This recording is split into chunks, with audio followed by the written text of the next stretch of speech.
What if I told you that the person who could completely change your life is someone you haven't met yet? And what if I told you that whether or not you ever meet them has absolutely nothing to do with luck, timing, or fate, and everything to do with a choice you make today? Here's what nobody tells you about those life changing encounters that we all hope for. They don't happen to people who are just waiting around to be rescued. They happen to people who choose to believe again, even when it feels impossible. I used to think that hope was simply something that happened to me, that faith was something you either had or you didn't, that healing required waiting for the right person to show up at the right time to prove to me or to you that good things still existed. But I was wrong. The encounters that have restored my faith, the people who helped me believe again, the moments that completely shifted my perspective, they all happened after I made one terrifying decision to open my heart back up to possibility, even when everything in me was screaming that it wasn't safe. And that's what we're going to talk about today. Not just the beautiful truth that it only takes one person to help you believe again, but the even more beautiful truth that you get to choose whether you're ready to meet that person. Now, before we dive in, I want to be clear about something. While this restoration of faith can come through a person, a situation, or experience, today I specifically want to focus on how people can help us believe again and the interactions we have with them, because there is something uniquely powerful about human connection that can crack open the beliefs that pain built in us. But here's the key I want you to hold on to as we go through this. The magic isn't in waiting for someone to show up for you. The magic, in my opinion, is in choosing to believe that these good people exist, choosing to hope that they're out there, and choosing to make yourself available to recognize them when you encounter them. Because if there's one thing I've learned, it's that life has a way of presenting us with exactly what we believe is possible. And if you're sitting in your pain, convinced that good people don't exist or that beautiful connections aren't meant for you, you could walk right past the very person who could change everything. And I don't just mean romantically. So, today we're going to talk about how to get back in the driver's seat of your life and be more hopeful, how to choose to believe again, even if we have shaky hands and a guarded heart, and how that choice, that brave but terrifying choice, opens a door for life to surprise you in ways you never thought possible. Are you ready? Let's get into it. I want to start out with talking about how many times pain becomes our compass in life. So, I'm going to give you a definition of grief that has really stuck with me. I really like it. And the person said, the loss may be permanent, but your loss of hope, that's temporary. And I can hold hope for you until you can hold it again.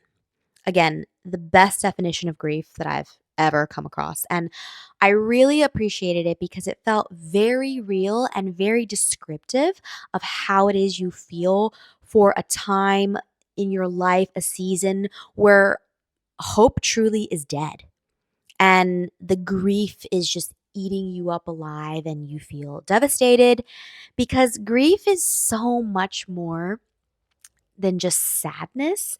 It's losing the mental, emotional, spiritual capacity to believe in whatever it is you felt you lost because the pain is unbearable. And it's not just that something bad happened to you, it's that you can no longer imagine good things ever happening again because your pain is so real and so raw. And I've been there, and I know that everybody else that's probably ever existed and will exist and that exists now has also been there. Um, but unfortunately, pain also has this sneaky way of becoming our teacher. And honestly, sometimes it feels like the wisest teacher we've ever had, because when life hurts us, when it really, really hurts us, we start usually seeing the world through that wound. For example, someone cheats on you and suddenly you're convinced now that everyone cheats. That's not paranoia, that's just being realistic to you, right? A dream job falls through, Then you start believing good opportunities just aren't meant for you. Why get your hopes up again, right? That would be ridiculous. A friend betrays you, so you stop letting in people completely to your life, right? Better safe than sorry. This is how we allow that pain to be our wisdom. So, again, this feels like wisdom. It actually feels like self protection. It feels like you're being rational, smart, like you're finally seeing the world clearly instead of those rose colored glasses. Pain whispers, it whispers to you, to us. This is just how it is now. And good for me that I can see it the way it really is. This is what life really looks like when you strip away the illusions, right? This is what your head tells you. This is how it is. And the thing is, we listen to that voice. We listen to that voice. We allow it to guide us. We let grief become our compass instead of our teacher. But here's what I've been learning about this concept, because this is something I've thought a lot about. And this is hard to hear when you're in the thick of your pain. But we cannot let our wisdom stop at our pain. We have to look beyond that. When we're deeply hurt by a person, situation, life, we often start seeing the world, again, like I said, through this wound. And yes, that wound has taught us something. In fact, we should try to see it for what it is, which is pain and a hardship, still teaching us something. But we can't let that be the end of our learning journey. We can't let that be the full story, because that's allowing pain to speak louder than truth. And yes, losing hope for a time in life is very human. I don't want to act like you can't do this, right? Like, this happens. It's normal to let your heart close a little bit while it heals, right? Breathe. But the danger comes in with this when we stay there way too long, when we mistake that temporary protection for permanent wisdom. Because yeah, maybe for a while you need to stop believing in it. You need to just be pessimistic about X topic, but not forever, right? Like, I give myself a timeline with these things. But here's the thing about life that we all know: it's hideous, it's ugly, but it's also beautiful. It's cruel and it's kind. It's disappointing and it's surprising. And if we let pain harden us completely, if we let that wound again become our only lens, we risk missing the beauty when it comes back around. And it does come back around. This too shall end. I read something recently that really stuck with me about all of this, and it was a Substack article called Life Goes On. And I'm going to share it in the YouTube description. And this isn't meant to dismiss your pain or rush your healing. Actually, she used it as it's a promise that life goes on, a promise that this isn't the end of you, that beyond this ache, disappointment, betrayal, pain, beyond this impossible chapter, there's always still more life waiting to meet you. The living is still happening all around you, even when you can't feel it yet. And in that moment, it's waiting for you, not demanding, not rushing, not judging, just waiting patiently, like a tide that knows it will eventually pull you back into rhythm. You are being carried forward by something bigger than your sorrow. You're being stitched back together in ways you can't even see yet. And someday, probably not today, but someday, you're going to realize you survived what you thought would break you. Not perfectly, not painlessly, but completely. But we have to be willing to see it. We have to be willing to let hope back in. And even when it feels scary, even when it feels naive, we need to do this. And I kind of like paraphrase some of what her article was about, but I would really encourage you to move it, because her point in it was a lot that, we want life to stay still, but if it stayed still and it didn't keep going on and forcing us to get out of bed, we probably would stay in our depressive state for forever. And again, it's just a beautiful short little article. I'm going to share it. And like I always say with these things, if you don't choose to do this again, the alternative is what? Living with your heart permanently closed, being bitter, being resentful, being angry. That's not wisdom. That's a miserable existence. So we don't want our wisdom to stop at our pain. Now I want to talk about rediscovering what you thought was lost. And this has been something that has been on my heart a lot lately. And the next part of this episode is going to be about people I've encountered recently within this last year in totality and cross paths with, that have helped me believe in certain things again. And, I've said this before, I base all of my podcast episodes off of my journal entries and what I'm learning and experiencing in my everyday life. And something that I've really been experiencing lately is getting the honor and the privilege to meet people and have encounters with people that have helped me believe in things that I thought were truly lost. I am so eternally grateful for these people. And some of them are still in my life, some of them are not. I'm starting to think that a lot of the people we encounter are sometimes just meant to be experiences and not necessarily possessions and people that we have all the time. But, anyways, that's a total another thing. And I'm really excited to share this. And I think this happens to many of us all the time. We just need to be able to pay attention and we need to be able to pay attention and be willing to receive these people in our life. This is why I take so much time to nurture my relationships with people and I try to talk to people when I'm out in public because you never know who you're going to come across. And actually, before I start, I want to share something that happened just a couple days ago. So, my super, super, super, super sweet friends, they, for my birthday, booked me a spa day at this very nice place where I'm at right now. And I was sitting there having my breakfast. The place had prepared a card for me because I'm not in the same country as my friends. And it was so funny. This guy leaned back and he was like, "Is it your birthday?" And I was like, "Yeah, it's my birthday." Nothing. He just started talking to me. So did his wife. And they were just so sweet and so kind. And I thought it was interesting because, in Europe, people don't tend to do that. I feel like that's a little bit more American to be like, "Oh, hey."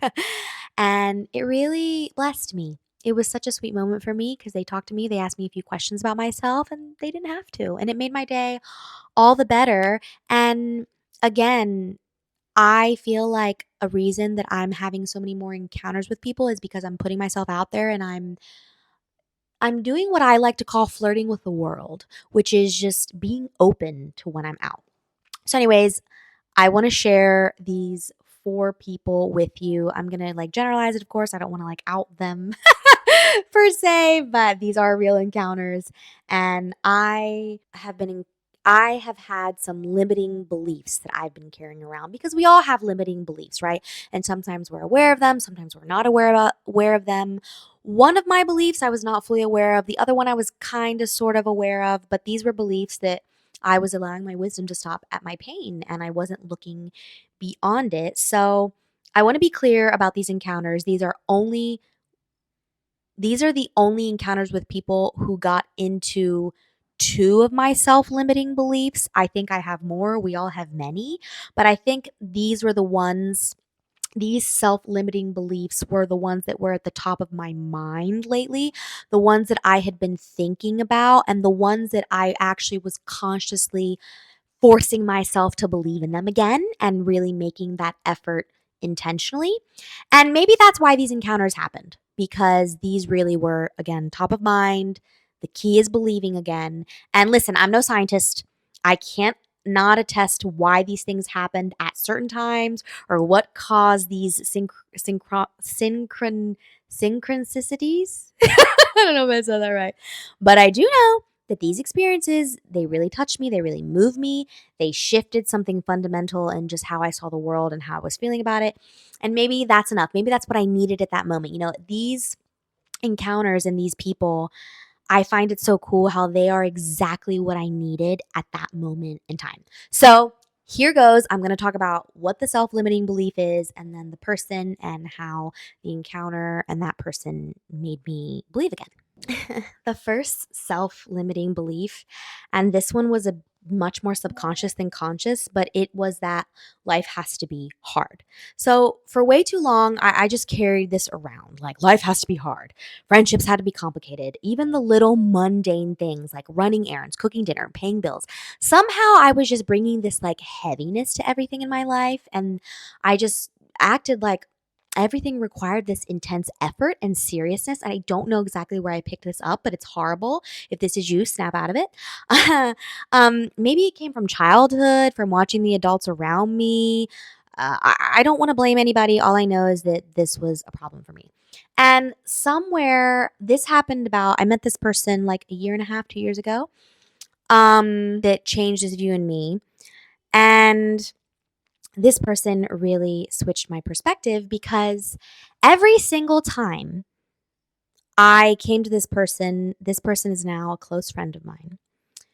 Every single time I came to this person with an issue in my life, they made it seem like it wasn't that big of a deal. And they made it seem like the best way to put it is they made it seem like everything was possible and that you could move through life slowly, stilly, and you could be a child, but you could also, or have like a childlike demeanor, but also be a very responsible adult. And they really helped me realize that so much of this life is hard I was carrying around was my perception on life, and it just wasn't actually the truth. And almost me kind of carrying around this guilt that I have to be serious all the time, life has to be heavy. And they made me realize no, like it doesn't have to be. And again, I don't know how to explain it other than every single time we talked about things, had intimate conversations, I shared with them what was going on, it was like, "Oh, okay, I see, but this isn't a big deal, like, you can it'll be fine." Like, it really is just the summation of somebody that had such a stillness and peace in them, knowing that, okay, sometimes you have to roll with the punches, but at the end of the day, you'll figure it out, like, don't freak out. They really helped me see that life can be good, that life can be enjoyed on the daily, in the extremely ordinary moments with people, and even in the middle of your challenges and things that you're confused about. And this person really showed me you have so much more control than you think of your attitude, of who you allow to upset you, what you allow to upset you. And again, it really showed me that what was off was my perception. I had this perception that life had to be hard. Why? And apparently I really believe this. This was very painful for me. And this person being in my life now consistently has really, really, really positively influenced me. And I'm so grateful. And I really think that there's somebody that I met for a reason. And it's just been the coolest thing to have this self-limiting belief become smaller and smaller on the monthly, the weekly. Now I'm just so different than I was a couple years ago before having met this person. And I really take this approach of being light and being like, but you know what? Even if you don't understand this right now and it's hard, it'll work out. And I really believe that principle. I don't think it's hogwash. So, yeah, that was the first self-limiting belief and the first person. And now I want to get into the second belief. Second belief is quite personal. I'm gonna share it, but, I'm not gonna get into, like, the super nitty-gritty details of it because I'm willing to go very deep with what I talk about on here, but not wide per se, because I'm definitely somebody that thinks your personal life is your personal life, and there's just not everything that you should be sharing, but there's also power in sharing and being vulnerable. I just think that there's a line of how you do that. So, yeah, I'm gonna be a little bit vulnerable here. My second limiting belief was about men, and it was that men didn't want girls like me. Now, uh, I think for a long time I carried this conviction. No, not conviction. I just carried this like belief that men I could potentially be attracted to or desire were not interested in girls like me. And by girls like me, this is kind of hard to define. I'm not trying to say this out of like I'm so amazing, self-righteous me. I'm more saying like I'm a serious girl. I'm not like ha. Yeah, like, I'm a bit more serious. Uh, I wanna have, like, more intense conversations. I mean, look at this podcast, right? Like, I can be super light and fun, but there's also, like, another side of me. Anyways, somewhere along the way, and a lot of this due to past relationships, I just convinced myself guys don't want girls like me. And I talked myself out of so many possibilities. Uh, I just was trying to really I almost feel like I talked myself out of romantic love for quite a long time. I was like, I have no business being, what's it called? On the market. I remember one time being like, I have no business being on the market because like guys just don't want girls like me. And I was never a girl that had like a list of what I was looking for. And when it comes to dating, I do think you have to be real. You can't have all these crazy expectations. Like you have to take it day by day. And I wasn't even like having encounters with men. I was avoiding them completely. And again, I think that this whole they don't want a girl like me came from my past experiences. But yeah, this was the core of the belief. So again, I ruled myself out. I told myself I shouldn't even be on the market. And for a while I think that was really good because I needed to figure a lot of things out. I don't want to be somebody that ever plays around with people's feelings. I take that very seriously. I'm somebody that wants, a really deep connection with somebody and all these things. Like I don't want to play around with people's feelings. So here I was thinking, guys don't like girls like me. They're not interested in me. Da da da. A voice still in my head. And again, this was disappointment. This was hurt.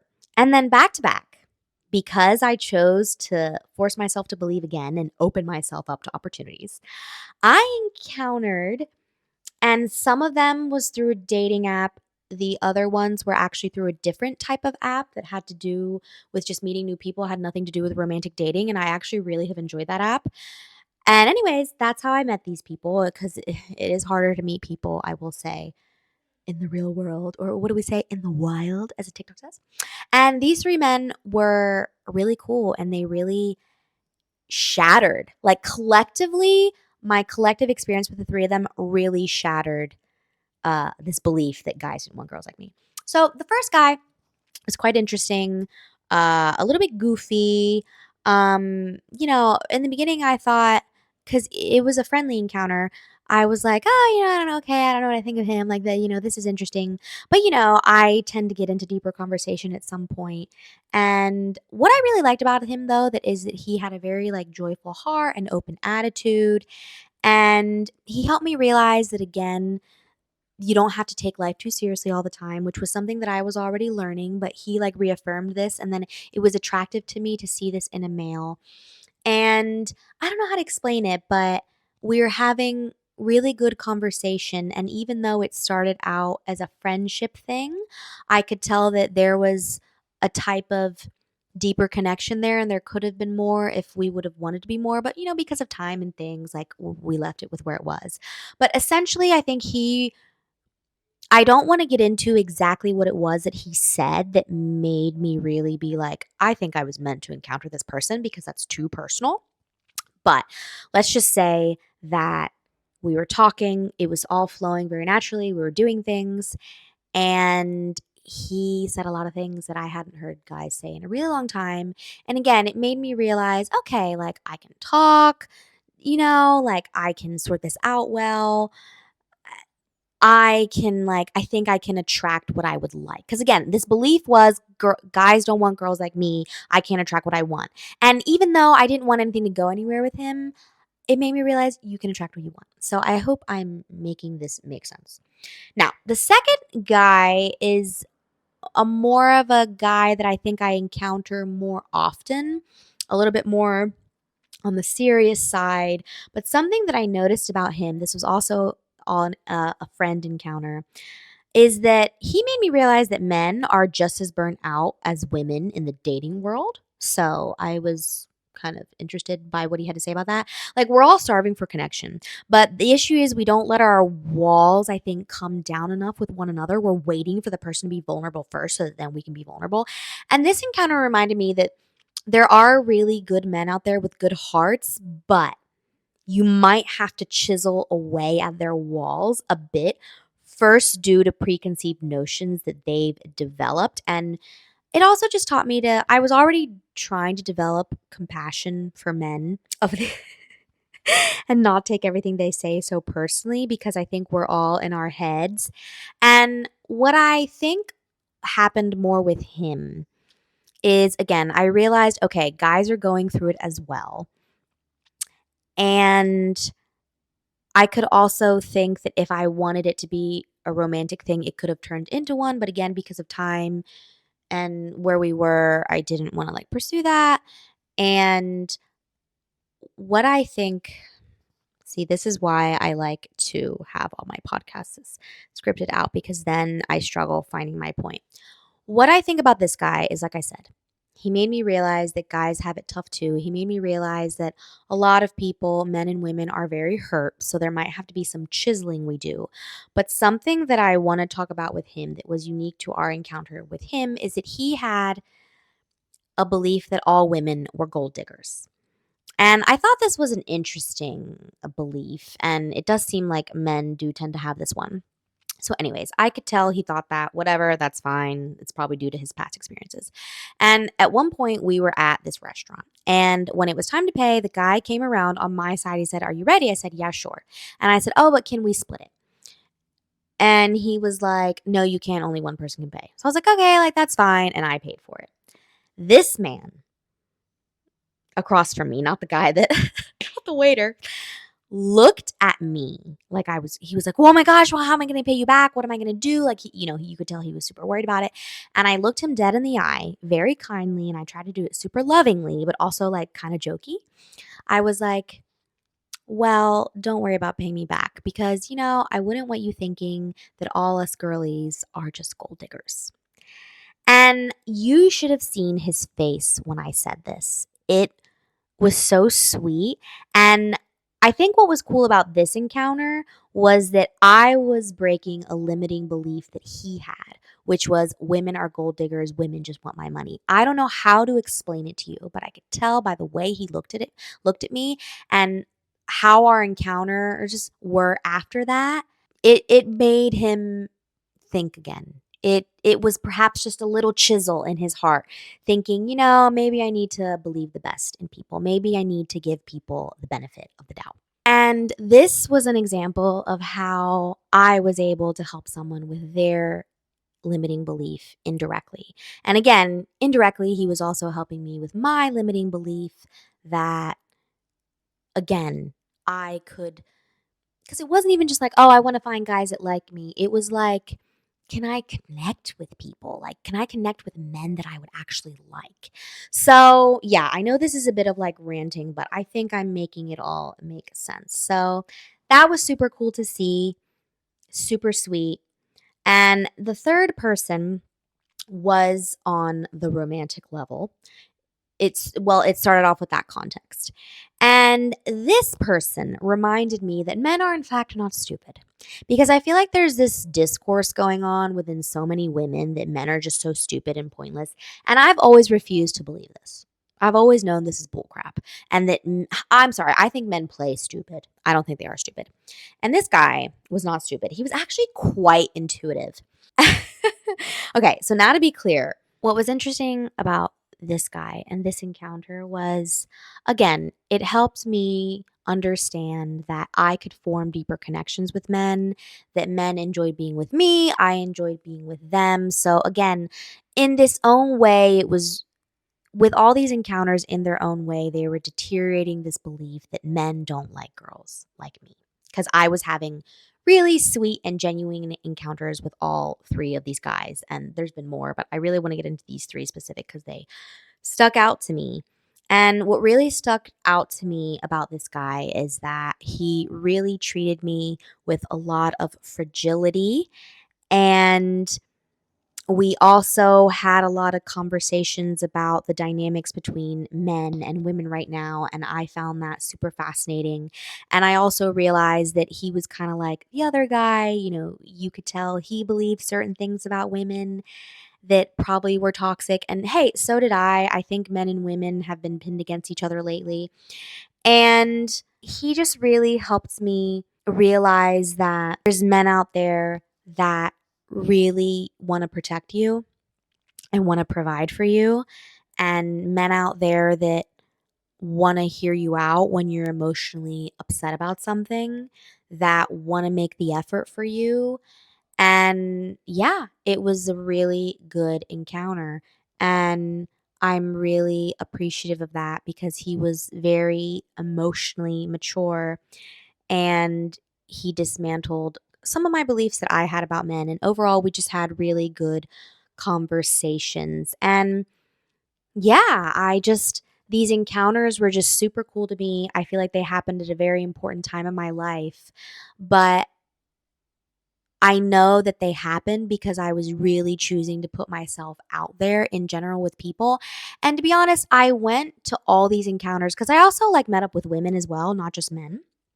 Um, and I just try to like meet people where they are and have good conversation. Like that's my number one thing. And I've noticed that when I do that with people, it really allows people to open up. And there's so many more specifics I could get into as to why these encounters help me with my limiting beliefs and all, but I feel like I generalized mostly what they made me do. And I shared my most important aspect with you, which is that when you start choosing to believe in these things to happen to you again, I really believe life presents you with these people. And one more bonus lesson here with all these things is that these things taught me to have more compassion for others in general and what is going on in other people's heads, and not to think that I know it all and not be too judgmental too soon, especially with men. Because again, we just live in a time where men and women are just really pitted against each other. And it was so nice to see that when I was curious about their judgments and reservations about women, they were open to sharing that with me, and they were open to like hearing my perspective and not get on the defensive, and same vice versa. And what's interesting about these men is that none of them were my type per se, but I don't really believe in types anyway. But what they did all in all was they showed me that there's such a beauty in having genuine connections with people, and there's such a beauty in having potential connections with people, and the beauty of maybe what I wanted, what I think I would want in a future relationship. There are men out there who have that, because I think a lot of women right now feel like there's no men out there for them that they would like. And I think men feel that way too. And they really helped me see that. So it was just so cool to see all this happening in real time with people. But again, I opened myself up to this. And again, my beliefs were challenged. I could tell that their beliefs were challenged. Like, I only mentioned the one belief I felt like I challenged that one guy with, but I know other ones were being challenged as well, and so was I, and just this like back and forth. And yeah, it was super cool to see this, and it was super cool to see these encounters and have these experiences with them. And each of these encounters really taught me the same lesson, which was don't let my pain have the final word about what's possible, because I really convinced myself guys didn't want girls like me. And I just don't know why. But again, with each of the encounters, like I said, I could tell they had their own wounds too. They had their toxic beliefs that they had picked up. They had their own disappointments. But in our interactions, the beauty of them was that we were both somehow restoring faith in goodness. And it wasn't just about me receiving what I needed. It was just, I think, this mutual healing and this quiet exchange within all of these encounters that I had with them. So I've gone into 4 people specifically, but there have been more, but I felt like these were the most important to share. And something I want to say about these people is that they were all extremely different, from different countries, very different backgrounds. But the lesson that they all taught me was to believe again. And they taught me that when we rule ourselves out of good experiences, or when we decide we're not the type of person who gets to have beautiful connections, we're not being realistic, we're just freaking scared. And I get it, because it's scary to hope again after you've been disappointed. It's terrifying to open yourself up to the possibility that good things might happen, because we always think, but what if they don't? But here's what I think I've really realized, which is there's so much good out there. Like, there really is so much good out there. There's so much good in people. There really is so much good in people. But I think a lot of that has to do with how you treat people, how you see people. And again, I know life can be cruel and ugly, but it can also be so breathtakingly beautiful. And if we stay closed off in the name of protection, I think we miss a lot of things when they show up. So as of now, as of this moment, I don't have any more encounters to share with you, but I hope that you can open yourself up to believing again so that you can have encounters like I have. And I want to go into a couple more things before we finish. I want to talk about the art of believing again like a child. And actually, if you haven't watched my episode or listened to my episode about why you need to start asking yourself why, like the adults who forgot to keep asking themselves why, and what I think is the importance of having childlike energy in your life, go listen to that. So, yeah, here's the $1,000,000 question. How do you actually start believing again after life has taught you not to? Well, I stumbled across something recently that challenged how I thought about this.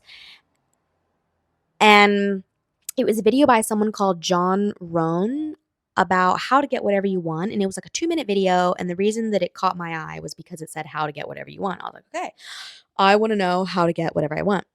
And honestly, I liked it. So I started really thinking about the principle which he was sharing, and I want to weave it into what we're talking about today. I will link the YouTube video in my description. And there's this concept that says, plan like an adult. This is what he said. Plan like an adult, believe like a child. And I like that. So think about how children approach the world. They ask for what they want without limits, without doubt, without overthinking whether they deserve it or whether it's even possible. I mean, think about it. They'll ask for the moon and genuinely expect for you how to get it for them. I mean, kids, right? But us adults, well, we've learned to be realistic. We've learned to manage our expectations, to not get our hopes up, to prepare for disappointment. We think we're being wise, but really, we're probably just scared.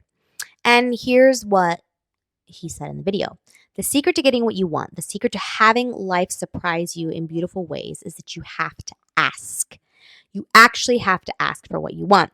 And I know you're thinking, that sounds too simple. Stay with me. Asking is the beginning of receiving. It starts this mental and emotional process. Think of it like pressing a button. You don't need to know how all the machinery works. You just need to press the button. The problem isn't that life can't give us good things. The problem is that we stop asking for them. When we've been hurt, again, we shrink our expectations. We go from showing up to life with a bucket. He says, we go up, showing up in life and going to the ocean with a bucket. No, I'm saying this wrong again.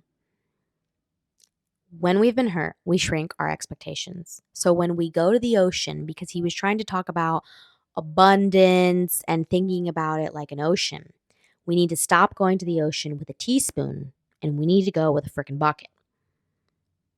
We need to start believing in abundance over scarcity. Because sadly, again, we convince ourselves that good things are limited, rationed, and they're not meant for people like us. And I know that the scarcity mindset has really been something that has affected me. And I think that at the core, the two limiting beliefs I talked about start with a scarcity mindset. Like, scarcity mindset is awful. So I really love that. Think about it. Think about abundance and think about the ocean. Are you going with a teaspoon or a bucket? And let's get a big bucket. Anyways, we convince ourselves things aren't going to happen for us. But what if that's not freaking true? What if there's actually more goodness available than we think? Here's how this works practically. He says you ask with intelligence. Be very specific about what you want, not vague, but clear. Detailed requests. So what exactly do you want? When do you want it? What would it look like, feel like, sound like? And then, this is the crucial part that he talked about. You have to ask with faith. You believe like a child, not like an adult. You expect good things simply because you ask for them. You let go of overthinking how it's going to happen and just trust that it can. I have started to implement this. I can't give you too much feedback because I just started a couple weeks ago, but I have liked how I have felt since I started. And I started asking for the kind of people that I want to meet. I got specific about the qualities I would like in them. This is friendship and romantic. And then I've just been believing. So let's see what's going to happen. There's a lot of other things I'm asking for as well. And I didn't think about whether it would happen or not or whether I deserved it. I've been holding space for it. Again, like a child waiting for Christmas morning, completely convinced that good things are coming. That's what I've been doing. And I think that because I've been doing that subconsciously before I even watched this video, like I said, the key to all this is opening up your heart and believing again. But then I watched this video and it's been helping further grow this concept, right? Because I started as the concept with a baby and now it's growing. And I think that because I chose to do that a few months ago, this is why these encounters have happened to me. Because I have slowly been trading my freaking teaspoon for a freaking bucket. Life has the incredible way of presenting us with what we believe is possible. I genuinely believe this. And if you only see and expect disappointment, I really think that's what life will reflect back to you. But if you dare to believe in goodness, in beauty, in the possibility that life wants to surprise you, I think that's when the magic starts. And listen, I know this feels risky. I know it might feel hoo hoo woo woo to you. I know you've been hurt. I know you've been disappointed. But the truth is, we all have. We all have. I say this so lovingly.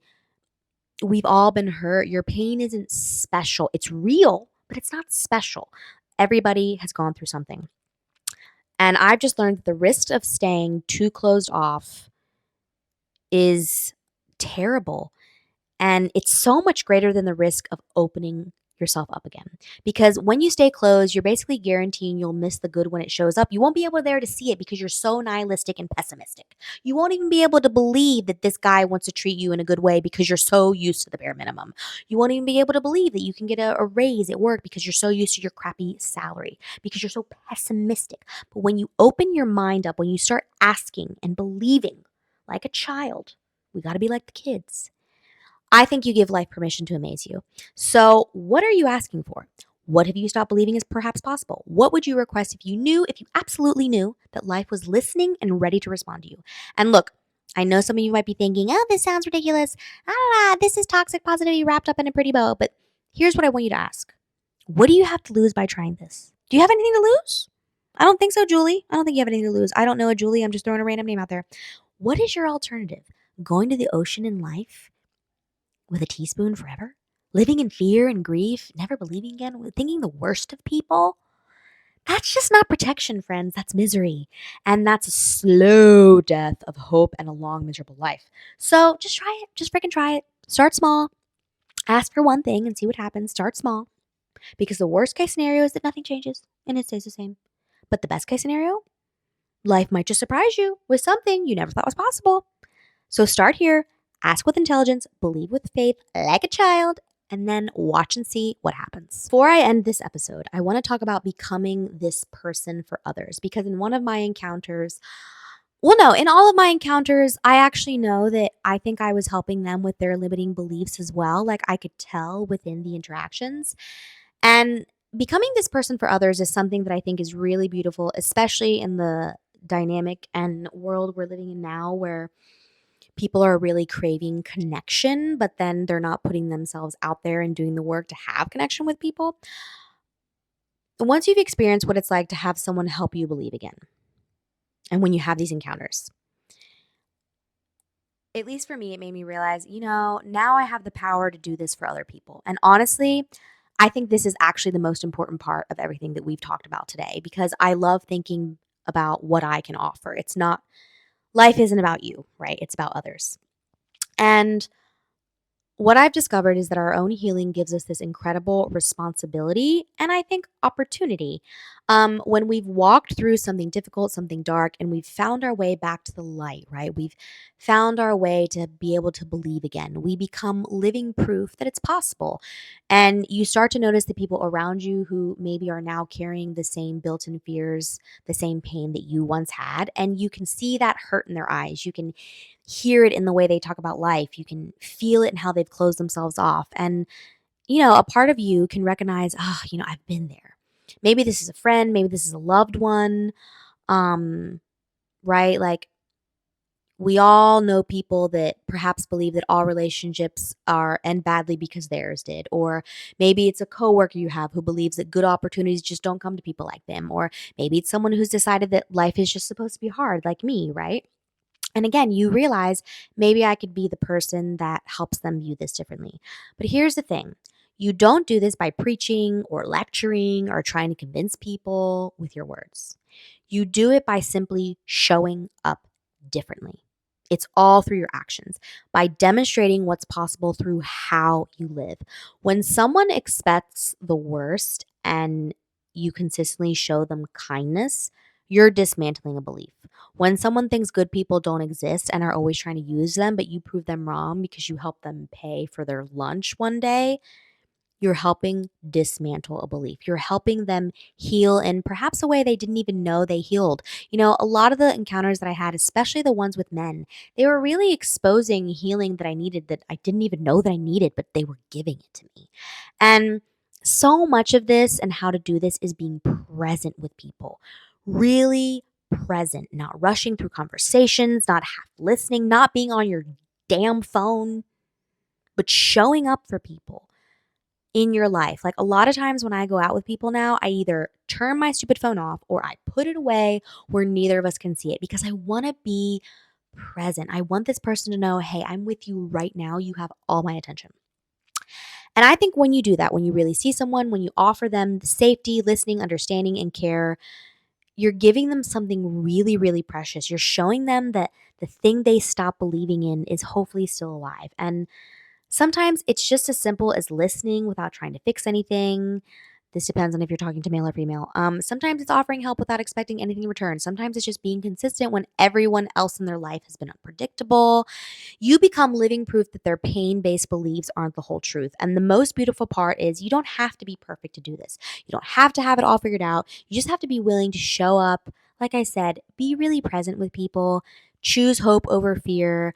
Choose good. Don't choose bitterness and resentment, and choose presence over distraction. And when I think about these people who I've talked about today who really help restore my faith in these things, they weren't trying to intentionally do that, right? They were just being themselves, the ugly, the pretty, the whole, the authentic, the half. And that was enough to crack open beliefs that I had been carrying around for years. So think about it if we're all working on our wholeness. Like, hopefully, you listened to my last 2 episodes about how to really be there for people and be a person who is emotionally available for people. And when you do that work within yourself, I really think it invites people in a way that you can't even explain because it's almost kind of like this spiritual encounter. The way you choose joy, or sorry, the way you choose joy.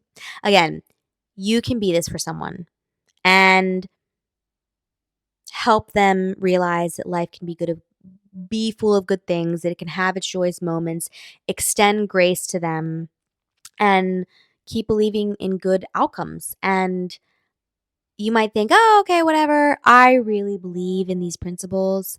And I really think that in our own way, we all have a sphere of influence. Someone's watching us, someone's taking notes, someone is thinking, oh, I like the way she moves.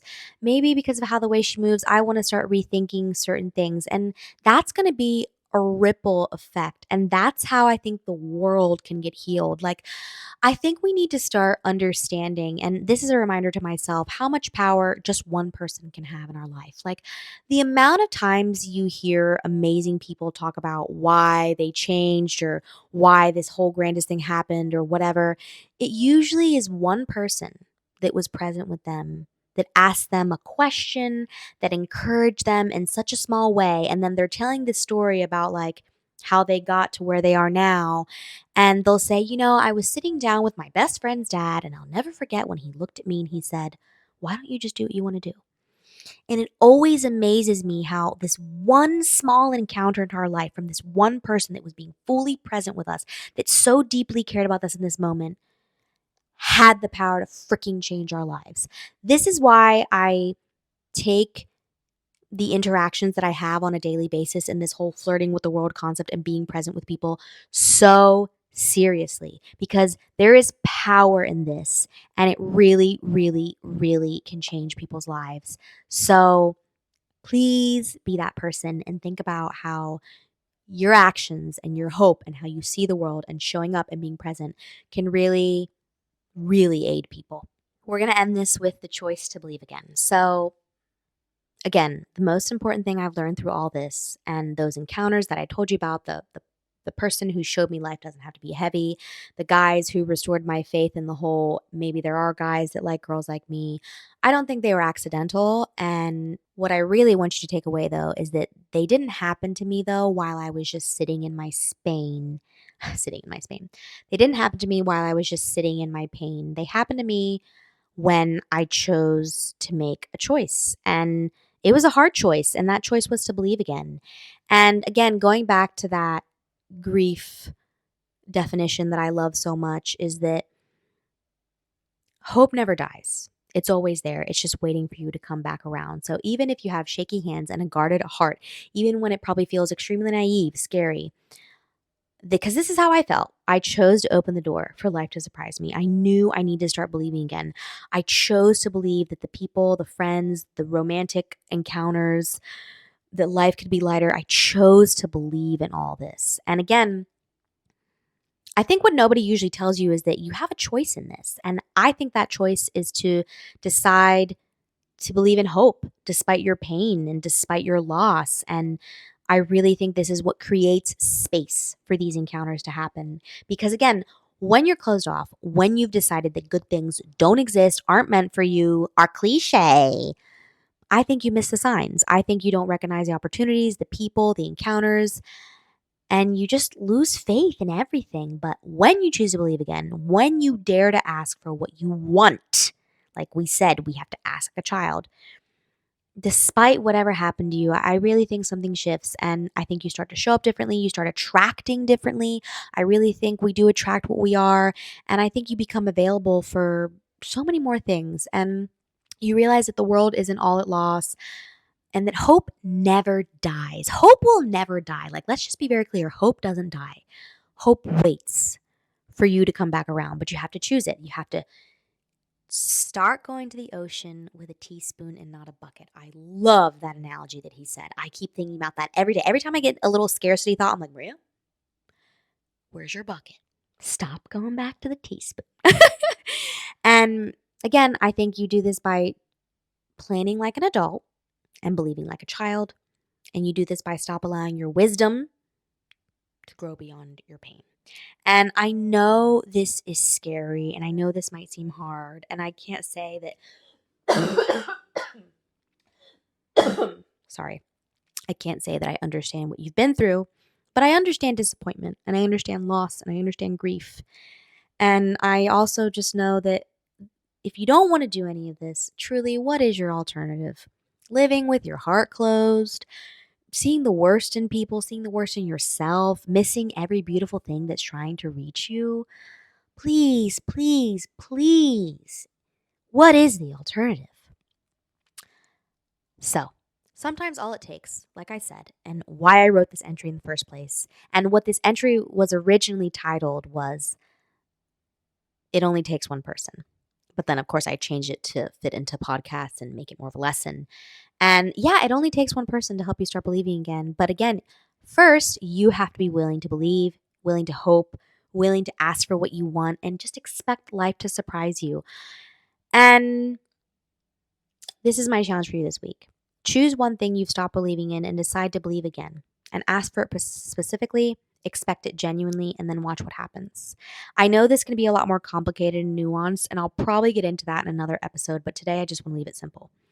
Because I think when you do this, when you open your heart back up, you're not just changing your own life, but you're creating space for all the good things that I think are waiting to find you, and you become available for your own healing and transformation. And then maybe, just maybe, you'll become that person for someone else and you can be a part of their story. Because what I said in the last section, sometimes it just takes one person saying one simple thing that sticks with us for so long and has the ability to change our lives for the good. So the choice is always yours. Will you let pain have the final word, or will you choose to believe that the best parts of your story are still being written? I really hope, and I'm hoping and betting that you choose on hope. I'm hoping that you open that door. And if you have a story to share, please share it with me. DM me. I have an email you can always email me at. And like the premise of this podcast says, you have the ability to choose how to respond to life because you're the driver. You're always a driver. You just have to have the courage to get back in the car and keep on driving day after day. Thank you guys so much for being here, and I will catch you in next week's episode.